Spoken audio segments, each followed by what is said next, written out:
தண்ணீரில் வாழுகின்ற மீனை அதைவிட உயர்ந்த பாலிலே வாழும்படி கெஞ்சினாலும் வாழாது, வாழவும் முடியாது. நம்முடைய உள்ளங்கையிலே நமக்கு எவ்வளவு சாதம் அடங்குமோ அதற்கு பெயர்தான் கவலம். சிலவற்றில் போதும் என்ற மனநிலையை வளர்த்து கொள்ளாவிட்டால் எவ்வளவுதான் கிடைத்தாலும் திருப்தி அடையாமல் இன்னும் வேண்டும் வேண்டும் என்று அலைந்து கொண்டே இருக்கும். பொறுமையான மனநிலை இல்லாமல் எந்த ஒரு மகத்தானதையும் அடைய முடியாது. பொறுமையும் விடாமுயற்சியும் வெற்றிக்கான வழிகள்.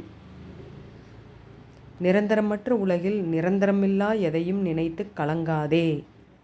எல்லாம் ஒரு நாள் மாறும், இல்லை மாற்றிக் காட்டுவோம் என்ற நம்பிக்கையுடன் செயல்புரியுங்கள்.